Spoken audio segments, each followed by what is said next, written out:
year. I was so interested in seeing what Quinn Ewers do this year. There's been so much hype. We should have a pretty dangerous running back in Blake Corum. Maryland's got Talia Tagovailoa. Yeah. A little too backyard football.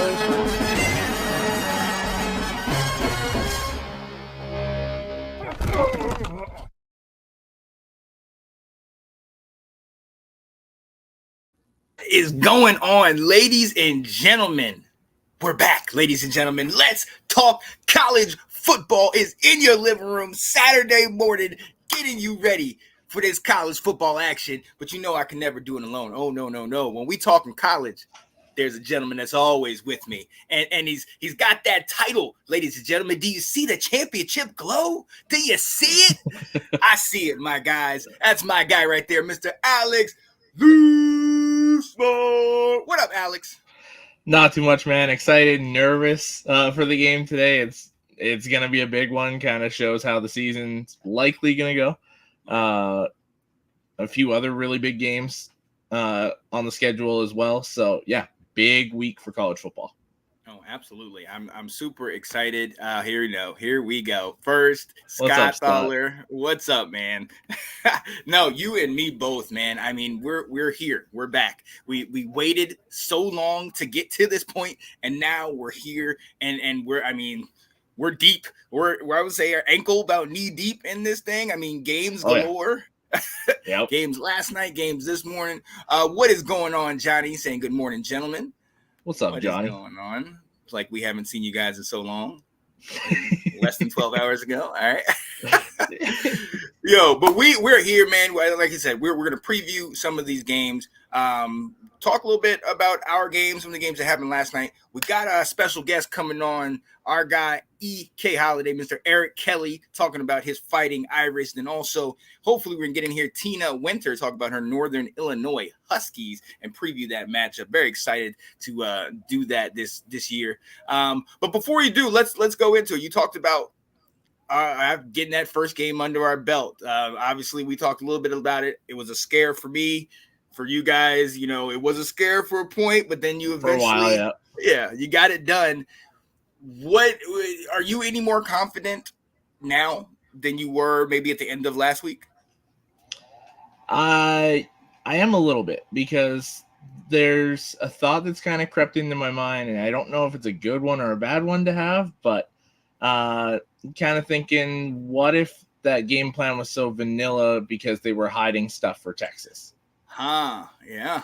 So I'm wondering if they were just kind of, let's get through this week so we can have our game plan ready for Texas. That's never a good move. If you listen to the Joel Klatt show, he had Brady Quinn on, and that's kind of where the thought crept into my head, because he said in, I think it was 05-06, they did it. They played Michigan week 2. So I think they played BYU week 1, and they were just like, oh, let's throw a vanilla game plan in. And they started planning like 2 weeks left in main camp for Michigan. Mm-hmm. Well, they went into week 1 BYU and lost that game. Oh, wow. But they went ahead and beat Michigan the next week. Yeah. So their game plan was great. It was just they didn't plan enough for that first game. So maybe it was something along those lines. That's a pretty risky move for Sherrone Moore, first game as head coach, if that is the plan. Oh, yeah. But yeah, I'm hoping, because Donovan Edwards was pretty bad last week. There was a lot of things that didn't go the way they should. Hopefully it was just they were more focused on Texas. Oh, yeah. Johnny said Alex was hoping that was vanilla. Yeah, well. Yeah, really. I mean, but it makes sense. And it almost bit him. But at the same time, the talent, took over. The coaching took over. And I'm glad you did get the W. But to your point, this is that week that if you were going to go vanilla last week and kind of look ahead to the marquee matchup, that would be what you do. And I think there's something to that. I mean, it has to be, because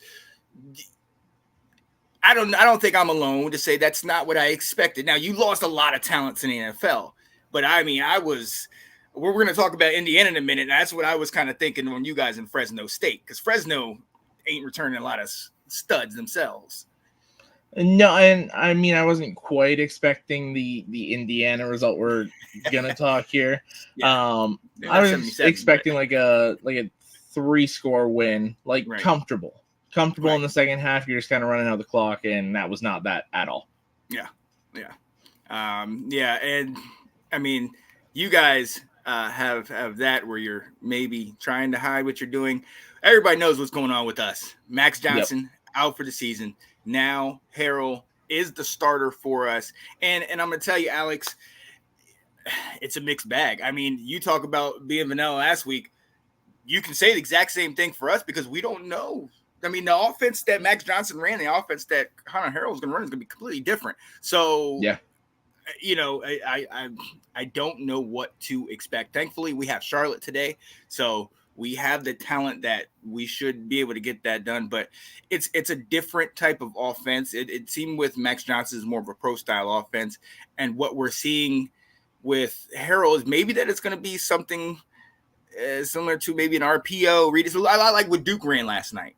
A little RPO. You Yeah. got the wide receiver coming out. You know, because everybody said the guy's got 4.4 speed. We know he can get on the edge. Okay, but can he throw a 5-yard, 10-yard pass? You know what I mean?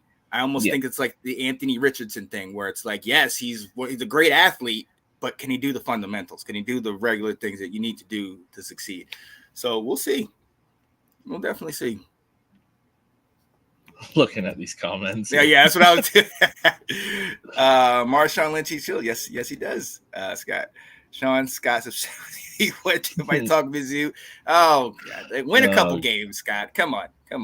Good Go, God. Sparty. Ooh, Gross. shots fired.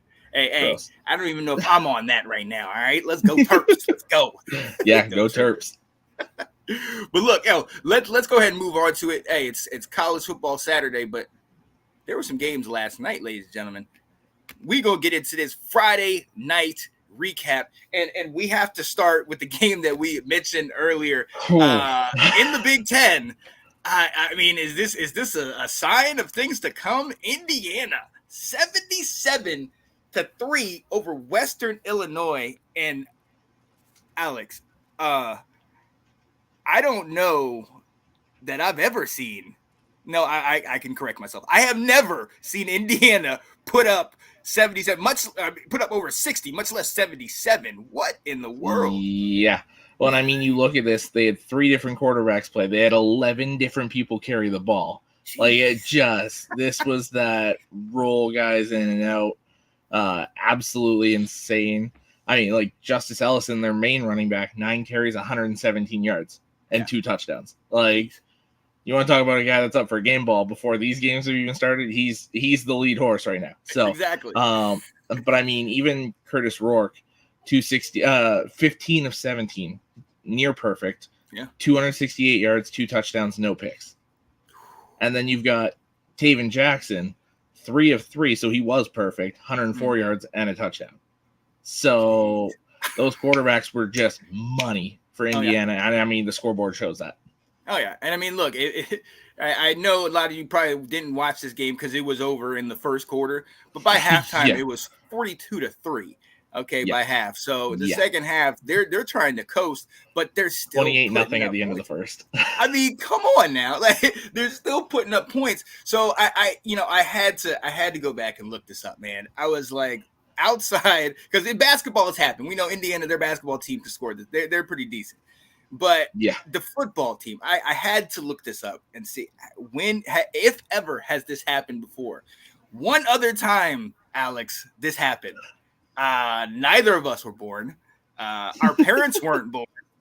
I think our grandparents maybe were young at this point. 1901, Alex. The Indiana Hoosiers put up 76 points in a shutout over Franklin College. 1901, the turn of the century. That checks out. That checks out. Right? Yep. It's like, what? Oh, my goodness. So, hey, it has happened before. Not in our lifetime or our parents' lifetime, but, before that, it absolutely has happened. So, hey, shout out to him. New quarterback. You talk about Nathan Rourke, transfer from Ohio. New head coach as well, correct? Yeah, Signetti from JMU. Yeah. So, I mean, you got pedigree, you've got talent. Now, again, got to throw out the disclaimer: it is Western Illinois, but Indiana put up 77, and it needs to be mentioned. It's still 77 points in a 60-minute game. There it is. Yeah, that's damn impressive. Yes. I've had hard times doing that on NCAA 25, but we won't talk about that right now. Yeah. Christopher Cole, what up, sir? How you doing, man? What's up, Chris? Appreciate you joining us. Scott was 35 years old when that happened. He's up there. Hey, we already know. Yo, let's move on down the list. The next game, BYU versus newly ACC'd SMU, 18-15. Alex, I think you and I talked about this before. The score indicates exactly how the game went. It was neck and neck all the way through with a field goal, a walk-off field goal with about 2 minutes to play in the ball game. I mean, there was really no separation in this thing. And if you looked at it, the turnovers said so. I think there was 3 apiece. The time 3 apiece, yep. Am I back? Oh. Yep. Okay, I'm back. All right. The time of possession said so, being that it was 30 minutes to 29 minutes. This was just neck and neck. I really don't know outside of the score how you can really separate these two teams with how they played. Yeah, well, and even realistically with the score, it's hard to separate them. Like this is two teams that are razor thin, very close, and that score shows it. The defense has forced turnovers. The offense kind of moved the ball, mostly struggled to move the ball on both sides. Obviously, 18-15, you weren't scoring much. But I almost find those games more interesting because it's like, who's going to take advantage? Who's going to steal that last possession? Who's going to take it and win the game? And it was BYU this time around. Oh yeah. And I mean, and to that point, like it could have easily gone either way. If they had a little bit more time on the clock, maybe SMU comes back down the field and does it. But to your point, I mean, I love that where it is about back and forth, and who can get it done. Who, it comes down to fundamentals. Who can hold on to the ball, who can complete those third downs, who can, get those kicks. And BYU gets another victory. SMU gets its first loss of the season. Hey, on to the next week and a not so tough ACC. We'll see what happens. Let's move on to the last game. And yes, ladies and gentlemen, I will talk about it, even though my background says I cannot. Duke, or Dork, as I like to call him, pulls up the overtime victory, 26-20. And you're talking about those games. We talk about just like the SMU game. This game was 13-13 at the end of regulation. And Alex, the most exciting part of this game. A little pressure right there. Malik Murphy cannot throw this ball. This timing of this, it's short.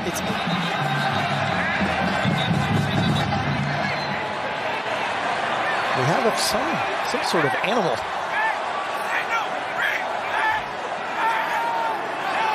We do? A rabbit? There's a rabbit? We have a rabbit in the end zone. Zach Lujan has brought a jackrabbit with him from South Dakota State. Oh, wow. That's big. That's impressive. The new offensive coordinator for the Wildcats brought his old mascot with him. Got to stay in bounds. Cat versus rabbit. Oklahoma drill. Let's go. When you go to a Duke game, you can see rabbits. I mean, that's the most exciting part of that first of regulation, Alex. And they were able to get it done in overtime. But see, I mean, this was back and forth, interception, turnover, left and right. Northwestern at one point, and we're back in. Northwestern at one point, had it. It looked like they were up 13-10. And I'm actually going to go to this play where Malik Murphy's running down the field and looks like he gets stripped. And I'm going to ask you, what do you think the call is? And it's Murphy and Saka. Brings him down. Ball comes out. Ball comes out after Saka made the hit. And Northwestern saying they've got it. And they do.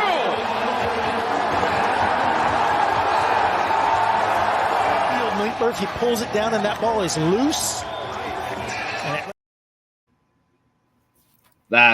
That's a close one.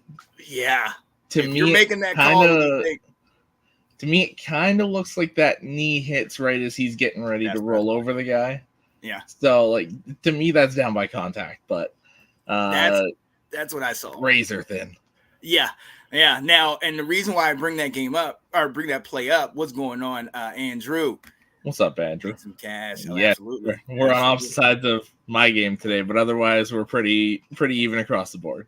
Okay. There we go. Yo, the reason why I bring that up, there was, I believe, a minute and a half left in that game. Northwestern was up by 3. Duke was driving. If Northwestern gets the ball, it's game over. Obviously, you see the score. Duke was able to get the field goal after they had missed one prior that would have tied it up. They get the field goal, go to overtime, and Duke's Malik Murphy gets 2 passing touchdowns in overtime and gets it done. I want to stay there with Duke and Malik Murphy. We know he was at Texas last year.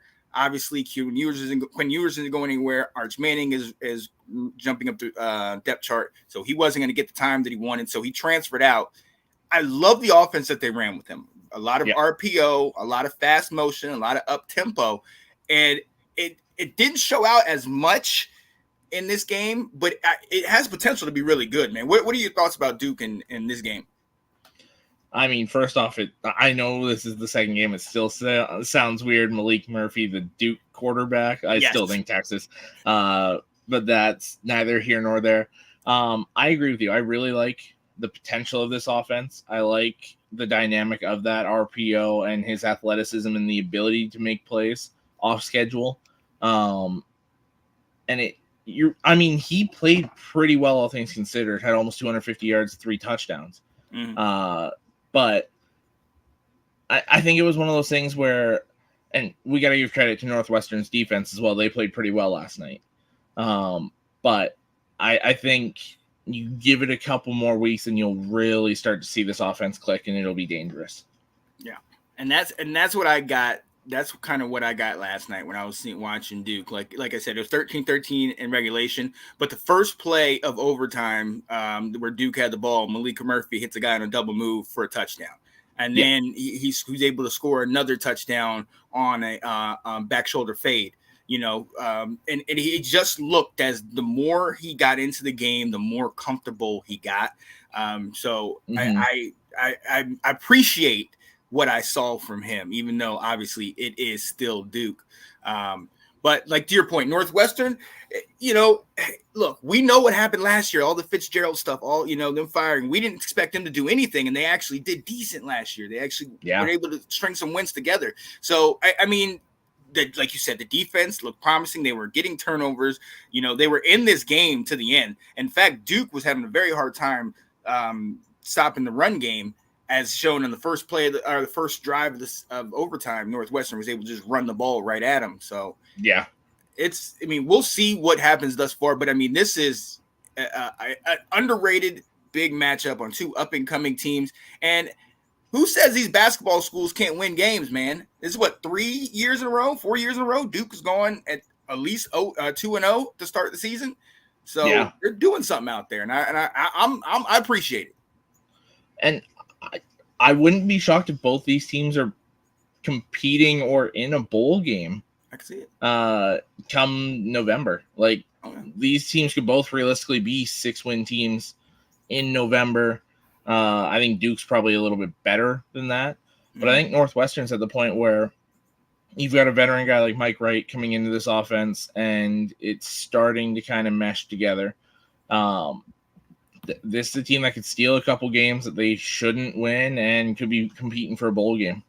Oh yeah, I'm here to see it. I'm excited for it, man. And let's see what happens.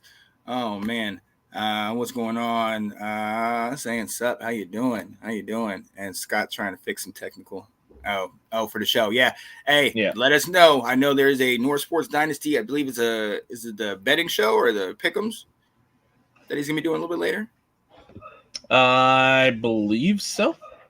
Okay. So let us know in the comments so we can definitely shout out, let people know where to when you're going to be on, Andrew. Definitely tune in for that. All right, ladies and gentlemen, we are going to take a quick breather, and then we have got the first of many little matchup previews today, where we're focusing on Notre Dame and Northern Illinois. Let's go, ladies and gentlemen. I am excited. And to do that, we're going to preview a show that's going to be coming this fall. Ladies and gentlemen, are you tired of Patrick Mahomes? Well, they're tired of it too. Check out the Mile High Minute. Might be a new name, but check this out.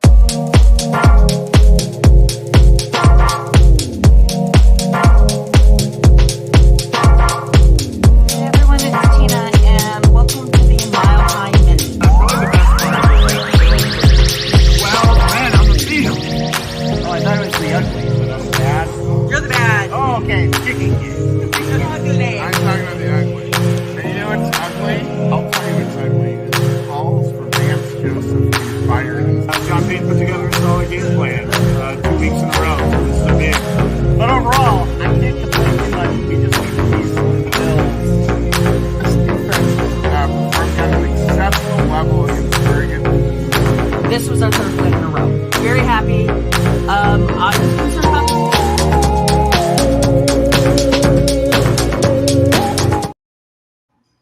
Yeah, buddy. That is the Mile High Minute, hosted by Tina Winter, and we'll be back this fall after Sunday game. So look, without further ado, let's bring in our guys, Tina Winter and EK Holiday. What up, people? What's up, How you we going? guys?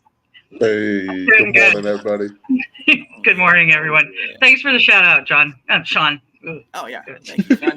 It's too early in the morning. I haven't had enough caffeine. Let's go. All right, ladies and gentlemen, for those of you that don't know, hey, we got some fans here. We got some fans. Notre Dame on the left, NIU on the right. Eric, I'm going to come to you first. First and foremost, we talked about it on the show last Tuesday. You guys have a marquee matchup. You play a strong Texas A&M team with your transfer Riley Leonard at quarterback. Marcus Friedman keeps those guys together, and you pull out the dub 23-13.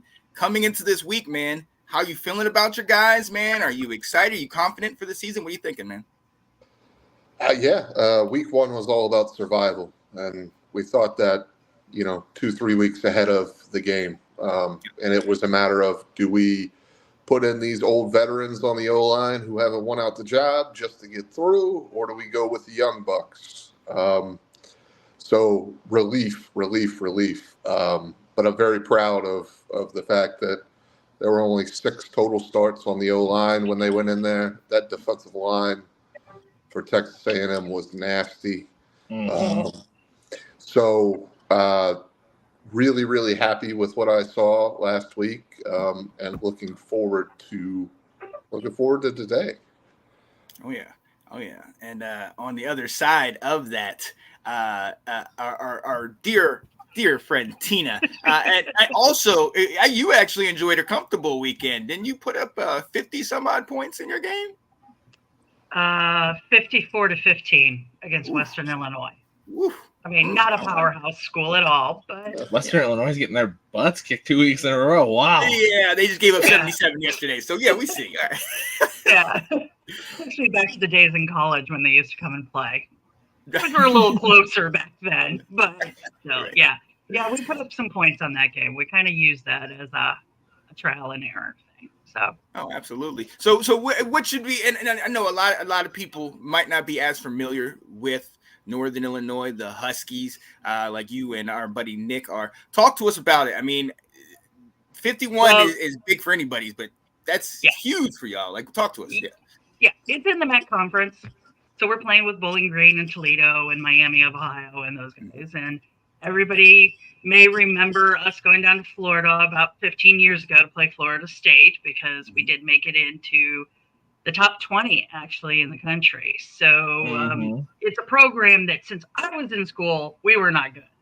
After I graduated, starting in the late 90s, early 2000s, they started bringing people in, and they brought the coach who actually made the team that like Jordan Lynch was on, and going on from that is the head coach of NC State now, Dave Dewerson. So he's the one that got that program going. So not gonna lie, we're gonna get spanked tomorrow. There's just, I mean, Notre Dame is just heads and tails above us. So, but I think it's gonna be a good game for both teams to try and work out some kinks and stuff. So, I like that. Yep. I like that. Alex.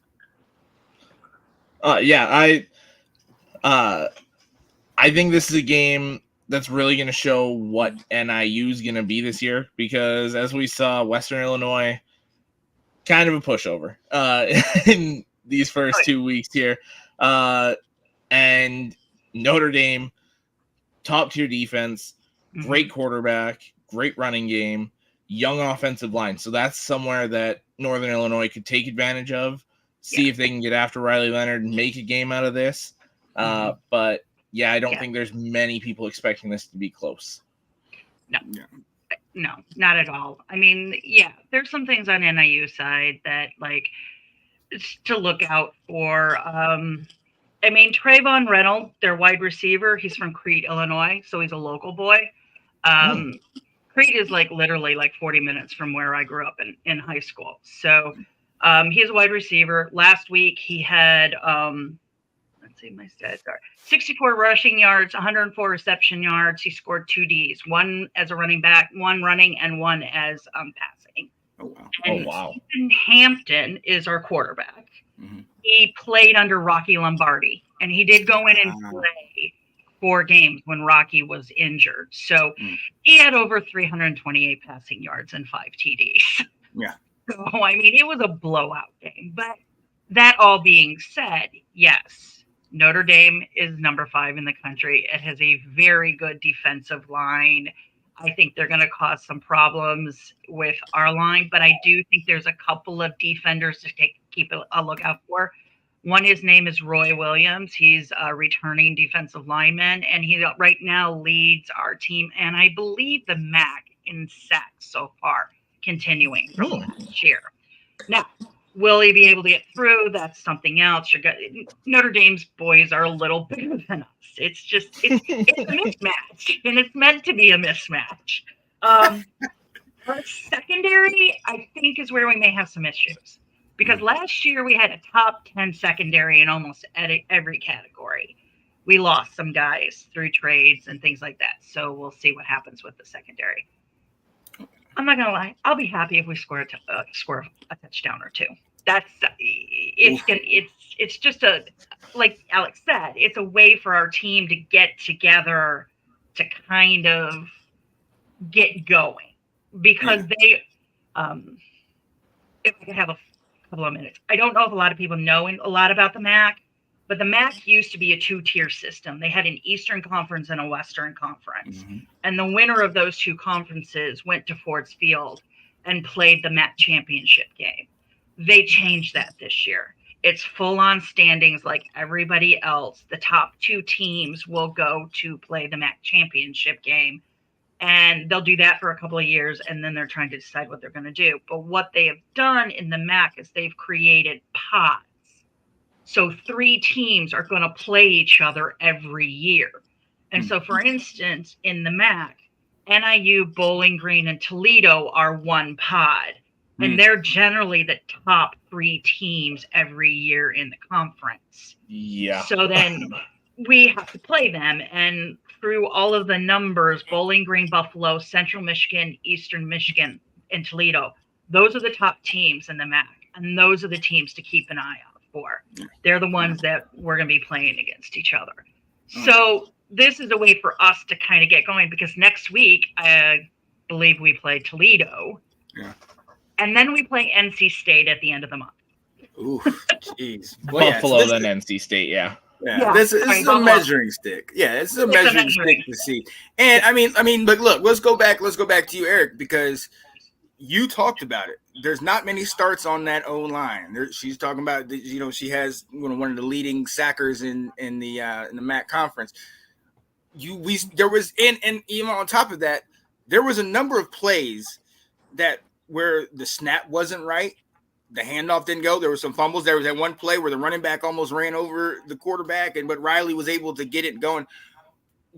Are there some things that maybe concern you in this game? I mean, well, certainly. Like the big things are, I would not say I'm concerned about the ultimate outcome, and that's no disrespect to Northern Illinois. I think they're actually going to finish top 2 or 3 in the MAC this year. After doing a deep dive into their team this week. I think if we came out and we just ran the ball, I think that this game gets closed out and gets away pretty quickly. But I also don't think that we might do that intentionally. Based on how last week went, we really got to figure out or at least start exercising moving the ball downfield through the air. And Northern Illinois, as Tina mentioned earlier, they lost some people, but they had a very, very efficient pass defense last year. Riley Leonard, if you watched him last week, there were some routes where maybe the receivers didn't go the correct way, or he threw a little high and over.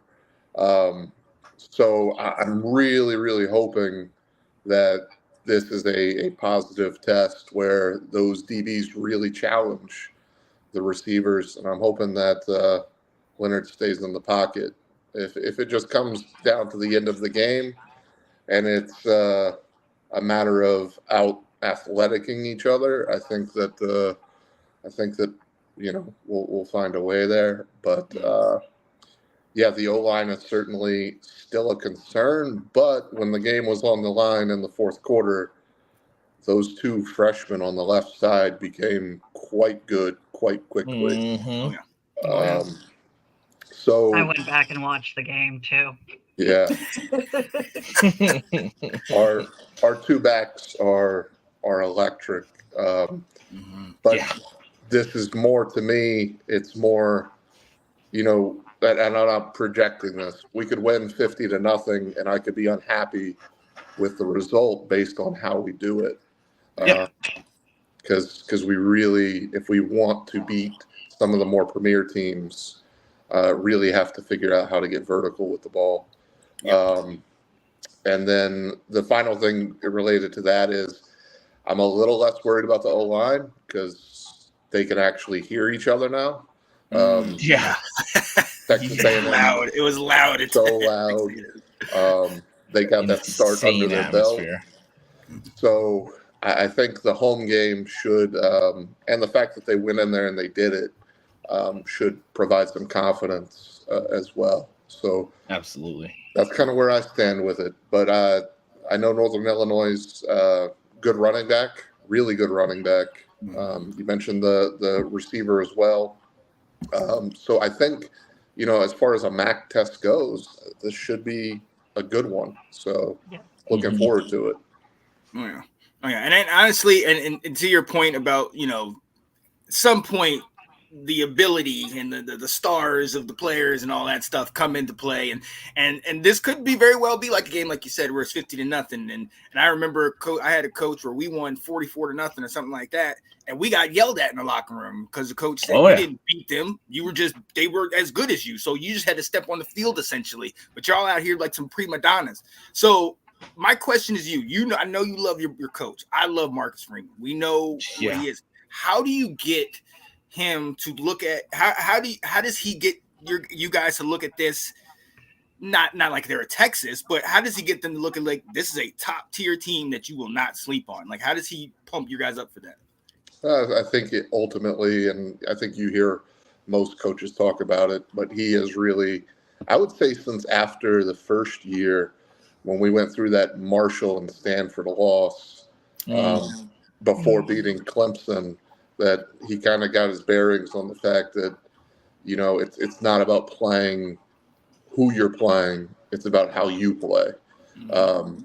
And of course, that's a lot of coach speak, but in the same right, I don't think he's coaching to beat Northern Illinois as he's coaching to a certain standard and expectation of each player. So, in the back of your mind, I am certainly a little scared of the hangover from a big game. But man, wouldn't you want to run out behind him after he was jacking everybody up? Oh, yeah. So Absolutely. him barking at the crowd and everything. That's a guy you want to play for, 100%. And he's such a seemingly good dude and all that too. So, yeah, I'm scared of it all. But I mean, think he NIU has turned the made corner. some runs at some big teams in the past and almost beat them. So it's one of those. It's exactly what you say. You don't coach them like rah, rah, rah. You coach them like, don't sleep on this game because this is your preseason, guys. This is where we're working out our kinks and everything. And if you sleep on these guys, they're going to expose some issues. Because I didn't put this in earlier, but NIU has won 7 of its last 9 games. Yeah, a lot of it is in the MAC conference, but that's still a pretty good thing. They have 8 returning defensive starters, including the Roy Williams guy that I talked about. And they have 4 returning starters on their offensive line, and they have a 5-yard carry average in 2023. So if Hampton, like you said, with your guy, with Leonard, if Hampton can stay comfortable in the pocket and can control the game and doesn't freak out, as I call it, it could – we're not going to keep up with you guys. The athleticism, the thing that you have, we're not going to be able – like if it's close going into the half, you're going to pull it out in the 3rd and the 4th. We just can't keep up that way. But they can't sleep on this game. You can't sleep on the little guys anymore because there's so many ones that are out there to just kind of – they're trying to make the leap to get the next level of guys to their program. So if they can beat Notre Dame or there's a couple of – Ohio State's playing a few and others like – Matt has an agreement with the Big Ten, so you're going to see a lot of those matchups. So it's going to be interesting. But I'm looking forward to this game. I really am.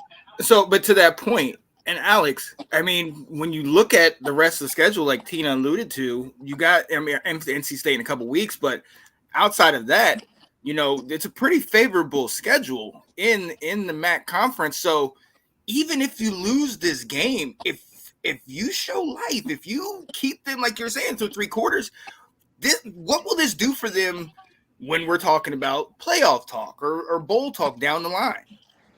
Well, and it's especially important this year because there is that top group of 5 champion gets in, right? So everything is still to play for all these group of 5 teams. There's light at the end of the tunnel, essentially, for playoff hopes.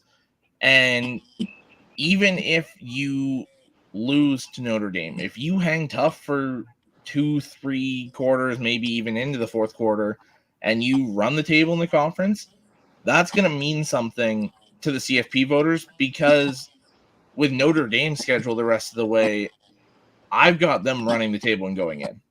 So if you can hang tough with them, and that's an undefeated probably 5 seed, that's going to mean so much more when you're comparing against probably a Boise State or Fresno State or Houston, whoever wins the Mountain West. That's probably the only other competition. Whoever wins the Mountain West or the MAC probably is going to be that 12 seed. And if you can hang tough, like Boise State plays Oregon, Fresno State just played Michigan, there's these teams playing higher level teams that are going toe-to-toe with them. So if Northern Illinois can do that with Notre Dame, that's going to stack up really well. Right. I agree. Yeah. Absolutely. It's just most of the people we're playing, except for a few, are in the top 5 in our division. And I think that's where we're going to be beating each other up. So it'll be interesting to see who the last 2 teams are. Because the winner has an automatic bid. I forget which one we go to. But it would be nice. Right. It would be nice if you could get a different bowl other than the automatic bid. You could still be bowl eligible, but I don't think you'd be in the college football playoff per se. But you probably have to win everything but this game, realistically. Yes, realistically, yeah. So let's do it. We've all kind of shared how we feel. I'm not trying to make fun, but Erik, what do we have a score prediction? Oh, you're gonna put me on the spot. I'm trying to give you a chance to be nice. I don't know. It's tough because when I think about that defense, I just think, oh man. I will say I'm going to go 38-7. Okay. You're much nicer than the pundits. The worst one I saw was 55-7. Oof. Ouch. It wasn't the 38 it was hard for me to get to. It was the up to 7 that it was hard.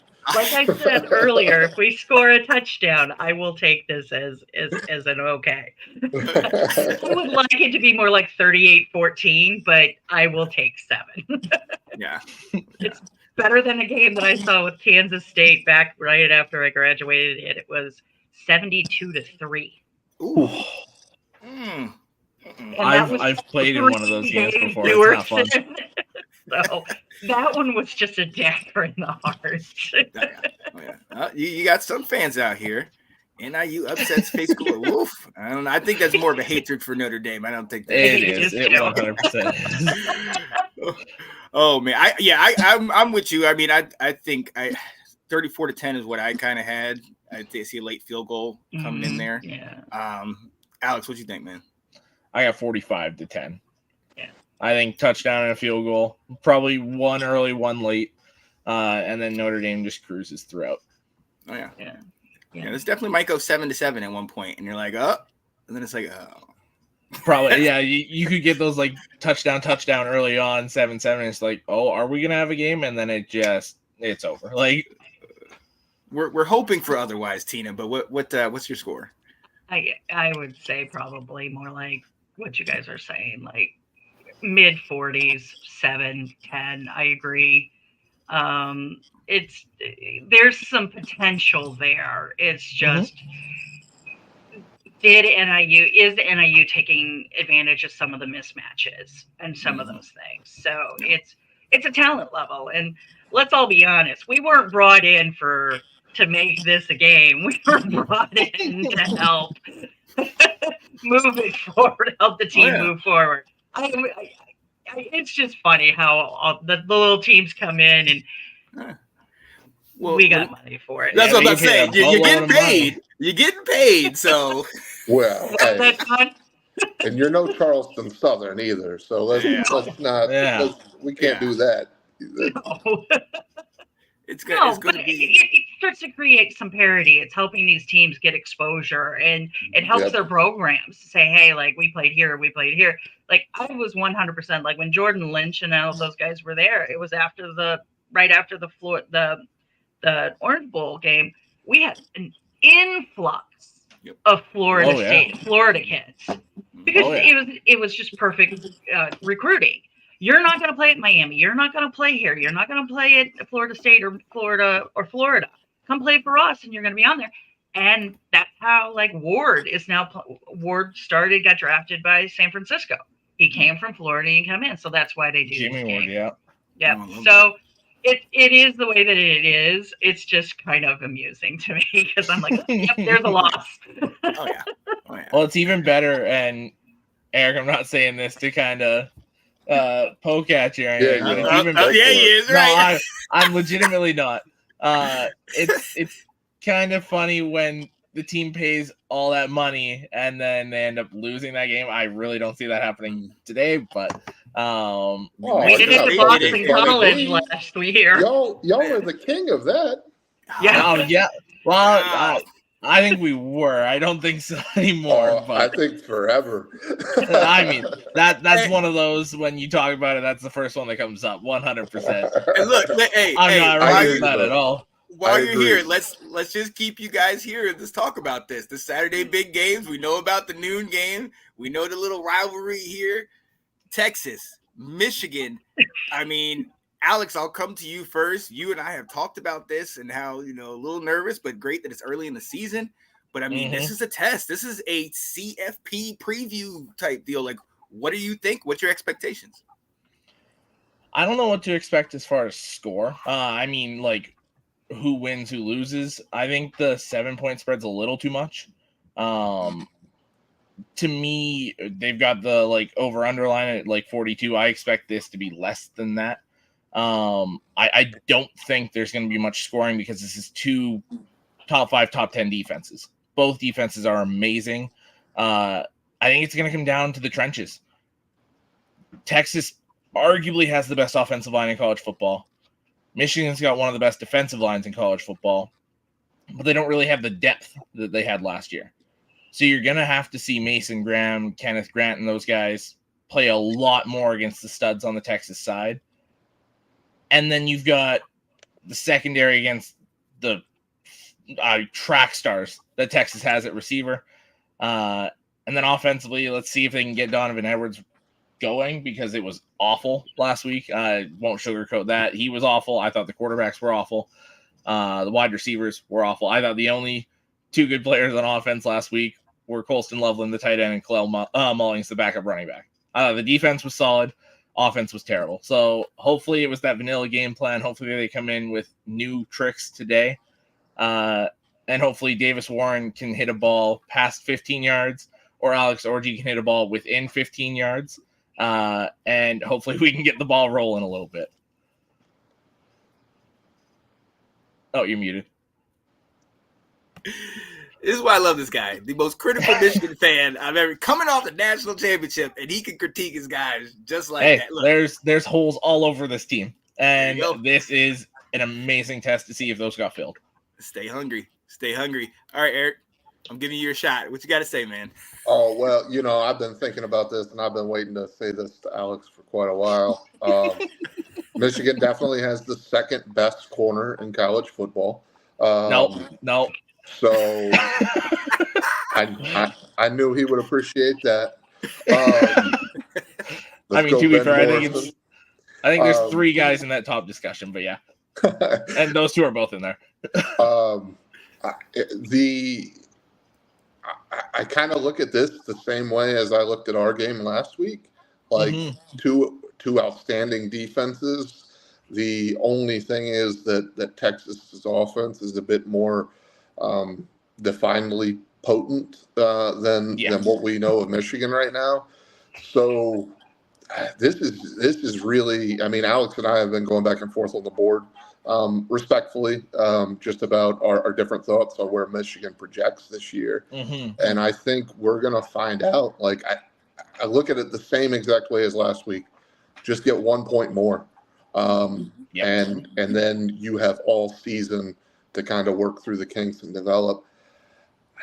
It's hard for me not to lean towards Texas just because of the fact that we do have more of a known commodity on offense than what we do with Michigan. So I don't expect the doors to come off, but I wouldn't be surprised by a 10, 14 point swing. But I also wouldn't be surprised if Michigan finds a way to squeak one out, especially with Ewers not having much mobility. If Michigan can lock it in on defense, it can make for a long day. Yeah, no, absolutely. And I mean, Tina, first and foremost, the fact that we have this in week 2, a matchup that's a Super Bowl caliber, if it was an NFL type matchup. Also, the second time ever they've played. They've only played one other time. This is a history-making thing. I mean, what do you think about these two powerhouses playing each other? Hey, well, go Texas. That's all I have to say. You didn't go with the horns up. Oh, I can't do it. Oh my! I got the horns. I'm usually not a go Texas thing, but my 90s growing up, where everything was Notre Dame and Michigan, I just have visceral reactions. It's like Michigan needs to lose. Okay. No. Oh, wait, you're being insane. No, all jokes aside, they are very close teams, and I can't. I don't have really anything to add that you guys have added to this. You pretty much said everything there is. It's just going to come down to who buckles down and who takes advantages of the mismatches and who grinds it out until it says 0-0 in the fourth quarter. That's the way it's going to be. So, sorry. No, you're good. No, but I mean, but even in that says it all, though, because that's kind of how this game feels. Right. It feels like a total question mark. Yeah. Yeah. What's going to happen? Who can we expect to shine? Who's going to be the one that helps to separate from the pack? And we're hoping for this great, amazing game, but we also might get a 20-20. We might get a game that's stretched out throughout the entire thing. So we'll see. What are some? We talked about that one. Obviously, I got my game, North Carolina, Charlotte, but that's not a big thing. What are some of the other games that you guys are looking at today that really catch your eye? Go ahead, Eric. I gotta look something up. Definitely NC State, Tennessee. So McCall versus I can't pronounce his last name. I'd be lost if I could. Yamaliava or something like that. That guy right there. It's Nico. Yeah, Nico. So definitely intrigued to see that. I think Tennessee's offense is probably going to be too much firepower because Heupel just manufactures offense. But I love to see what McCall does with a good team. He has a great receiver there. So that's one that I'm really kind of eyeing, as well as seeing if Iowa can like double its wide receiver touchdown output from last year in 2 games. That's a fun one to see. So those are a couple that I'm eyeing. After that first half, I was like, same old Iowa. That's part of their team, defense and special teams. Then all of a sudden, you're like, wait, what? Iowa's putting up points on the offense. Caden Mack went McNamara, right? Yep. Oh, man. Okay. Yeah. All right. Yeah, no, it's what you got, Tina? I was just gonna say, I don't know if you guys heard me. I said and tight ends. Oh yeah. Absolutely. Yeah. Iowa's got nothing but tight ends. Tight ends and defensive backs is what it seems like. And offensive line. Well, that's what they do well there. You certainly can't skip Colorado, Nebraska either. Just to see what Raiola looks like, and if Nebraska can do it against what's always a good fundamentally sound defense under Matt Rule. So throw that one in there too. And I think that's such an underrated story. And I know that's been talked about multiple times, but what he was able to do at Temple, what he was able to do at Baylor? When they were 0-11 or something, he brought them all the way up, and now coming here. I mean, it helps when you have Raiola, yes, but I mean, Nebraska has been notably down for several years. Back to what did we say, the Martinez era when they actually looked decent? Scott Frost was supposed to be the savior. Oh, Scott, we tried to lost to us. I don't think they've been good since Eric Crouch. It's been a long time. So that's the point. Now Matt Rule's coming in here, and obviously didn't work in the pros, but in college, he's been able to get those guys up in year 2 to at least 6 wins when they haven't had but a win or nothing before. Are we expecting that? I mean, can that happen from this team? And is he got them back on? I mean, we know the quarterback's solid.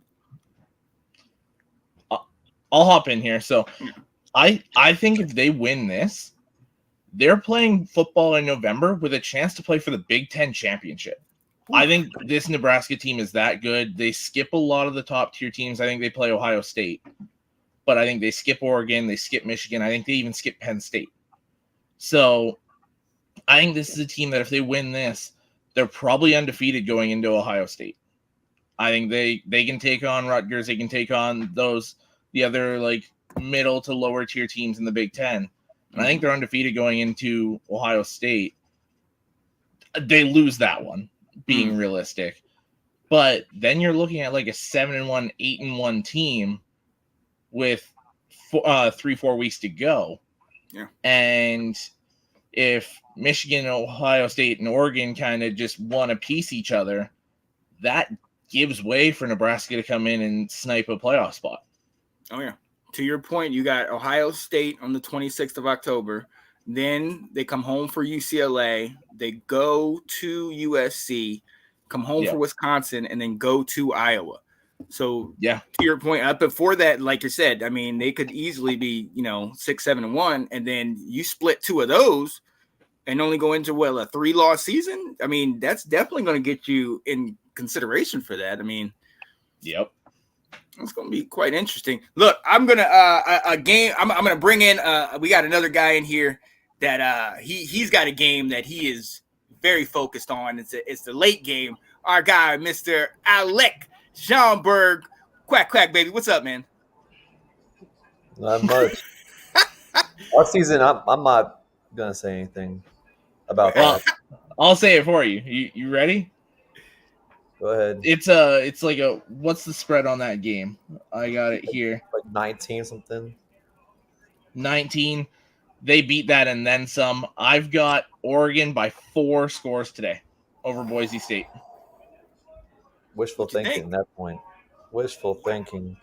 Boise Oh, State is another killer. Like, you can't take them. But I mean, Oregon is a really good team. So I'm with Alex. I don't think Dan Lanning, from what I've seen of him, I think they had a very difficult week. They're going to come out with some fire in them. a man can hope because that Big Ten opportunity to go to the championship is going down.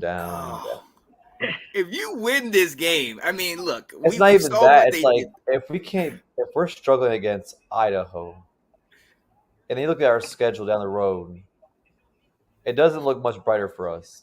Big Ten's a different beast, and I give Alex credit. His conference, they may not always win the Natty every year, but those teams are hard to beat in November and December. So yeah. Yeah, Yeah. you got a point. I And don't to have your a point, team in the Big Ten, but I grew up watching Big Ten football, and it's no joke. So yeah, it's a slugfest. Go ahead, yeah, Alex. it is. maybe they could prove me wrong, but until then, they're in the doghouse for me. Dan Lanning's going to prove you wrong. That's absolutely what's going to happen here. I Actually, he hasn't guarantee they won that game. He goes in. That film session was ugly on Monday there. He screams. He's probably throwing stuff. This is that wake up moment. And practice was brutal all week for them. I guarantee that. It was not a fun week to be an Oregon Duck, but it's going to pay off tonight. So I'm not.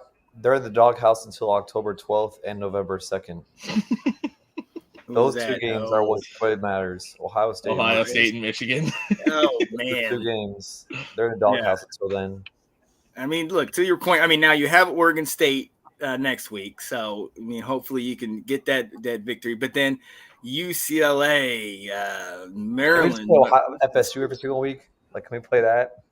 Right. But look, let me ask you this though, like what Alex was saying about Michigan and how maybe they were playing vanilla, maybe they weren't trying to show too much. Now I don't know that they'd be really fearing Boise State, but Boise State did put up 56. I was gonna say, I think they should. Well, right. So is there potentially like they're just not trying to show everything to Idaho? Alec? I mean, in my opinion, to that, I'm not sure how true it is because like I said, like I've been gone most of the off season, so I can't really follow much of the news. But everybody kept saying that they changed the whole playbook for the offense. Not sure if it's true. I mean, most of the plays I've seen that last year. So if they're saying that, that's probably them trying to cover their wounds or something like that. Let's see. But they have the same receivers, a new O-line, some players that's been there last year with us, and to have that offensive performance, in my mind, is the most disappointment, letdown. Like, I don't care if they can say we have new players. Like, that's not how we operate against those kind of teams. Like, I get if it's like big, like in conference, I can get that because they play them every year. But we play like Portland State every year, or in the past, won by like 70. They go against Idaho, and they just let their guard down. I think it's like the same game, like same opening week we have every year. They probably aren't showing everything, but most of what I've seen is still the same thing as last year. Same RPO play, same QB run. It's about the same. But see, I think that's exactly it. I think you put in that whole new playbook, but you run the stuff that's been there before because they've got that on tape. It is what it is. You don't show the new stuff. I think that's absolutely what happened with Oregon. And that's why I think they beat the brakes the off only Boise tonight. thing I can't knock Dylan Gabriel on is because he went from playing the Big 12 to now it's Big 10, but Oregon runs a West Coast offense. Oklahoma didn't, and when Dylan Gabriel was in UCF, they also didn't run that same offense. So it's a full area. It takes certain players to run that offense. Even Bo Nix his first year, we had a decent a good record, but it wasn't. It took him about 2 games to adjust to it. It's not for everybody. The West Coast offense, look at DJ and when he was playing for Oregon State, right there, went to ACC and just play like shit. Not too much, right? Yeah, right. So look, we'll see what happens. But look, let's talk about it. We a couple of games I'm looking for. Yeah. I said earlier, Buffalo, NIU, and Bowling Green are in the top of the MAC as far as everybody's concerned. Bowling Green is playing Penn State today, and Buffalo is playing Mizzou. Now, Ohio State's playing Western Michigan, but they're not likely. That's probably not good. They're not going to be in the top this year. So those are the games I'm looking at, at least as far as the MAC goes. So see what's going to happen with the top 3. Somebody mentioned Mizzou, Scott. The bully teams that he can, right, Alex? Yep. Hey, look, he can go out and say team. That's the point of these games. Go to kind of like what was going on with Oregon and what Alex was saying is the point of these games is for these teams to try and work out any kinks they have going on in their system before when they start playing conference games and everything. So it could also be, they're playing what they played last year because there's some problems with what they're trying to implement. And who knows what's going to happen. And speaking of the MAC conference, boys, Bowling Green is up 7-0 on Penn State. Ooh. Early on. Here we go. Don't Look, I'm on the MAC, people. Let's go. Look, I'm going to talk my ACC. Johnny was saying Pitt versus Cincy is going to be a big one. I gotta go with you, Eric. You talked about Ryan Day. Let's talk about his old quarterback, Kyle McCord.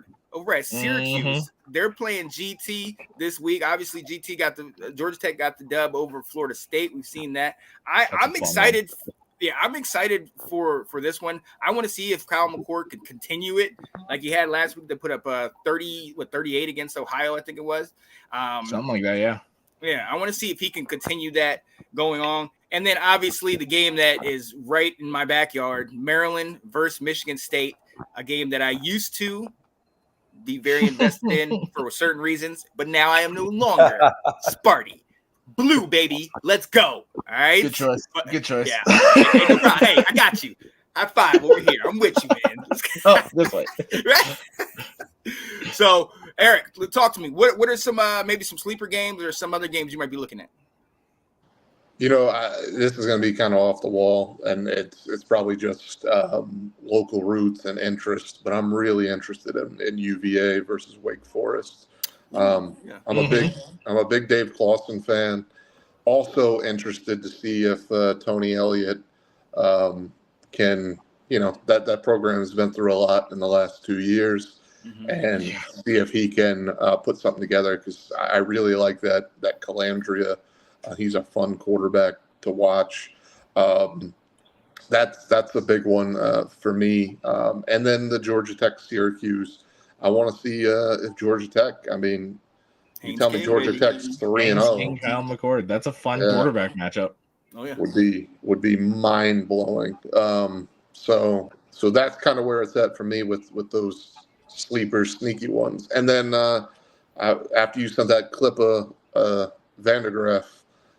I want to see how Will's South Carolina Gamecocks can come in there because that highlight reel was pretty. Yeah, he looks good. He looks good, man. We shall see. Yeah, so I think that's what it is. Other one, I got the daggone jersey on. Oklahoma State versus Arkansas. Both had some big wins last week. Ali Gordon, we know. I've been shouting him out since last year. Dude, yeah. Yeah, he's that guy, one of the best 2 running backs in the nation. I'm going to throw my guy Omarion in that rightfully group. so. So I want to see what that matchup is. Arkansas is not they're unranked right now, and obviously OK State 17th. What you got, Alex?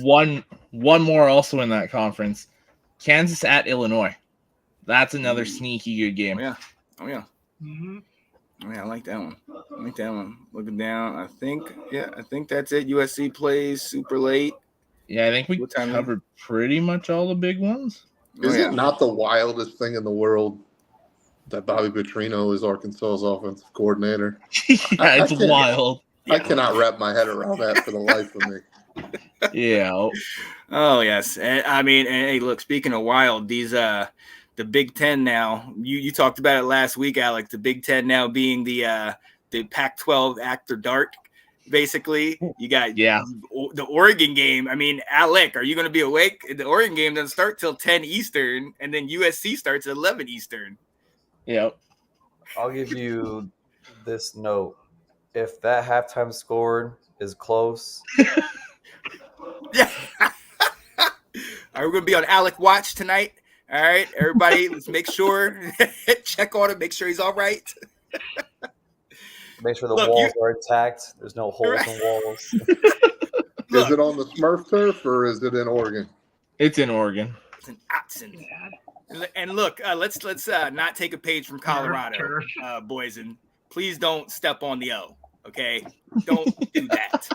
We've seen what happens. Speaking of Colorado, they're going to take their first loss of the game this season. To Nebraska?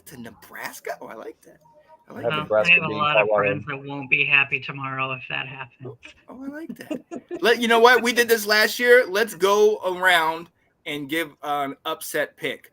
All right. I'll go first. And my upset pick, Iowa State is going to pull out the upset in the rivalry game against Iowa. I think that offense was a fluke. I think the defense is going to be good, but Iowa State's head coach is ticked off that people aren't giving them enough credit and respect. So I'm going that way. Alex, what you think? I mean, I'm hoping Michigan can be mine, but I'm going to throw a sneaky one out there. App State over Clemson. Ooh. Oh, yeah. Oh, I love that. Tina, what you think? I'm just going to throw a wild pitch out there. I think Buffalo is going to beat Mizzou because Buffalo is a really good team. Like, don't snooze on those guys. So I like that. That was right for you, Scott. That was right for Scott. Wow. And, hey, listen, I don't think this, but we got to throw this out. That make me crazy. I mean, is there really a crazy one in college football? It's college football. Anything can happen. Yo. All right, yeah. EK, what you got, man? I can't follow that up. I don't know how much I believe it, but I'm gonna go with Tina's Dave Doran over Tennessee. I do like North Carolina State too, so I like that pick. Wow, I like that. As a football fan, I'm good. As a North Carolina fan, F you. But it's all good. Fuck the Wolfpack. Fuck Duke. Fuck them all. I don't care. Let's go. Johnny said Terps over Spartans. That's not an upset, though. I was about to say, I don't think that's an upset. I saw them almost lose to Florida Atlantic last week. Yeah. You should have betted the over, right? Yeah. Aiden Childs. Not an upset. All right, Alec. And you can't say Boise State. All right. I'm gonna throw a dart at the wall. Baylor over Utah. Oh, I like that. Dart. I like that. Oh yeah. Hey, would cause chaos in the Big 12. I love that.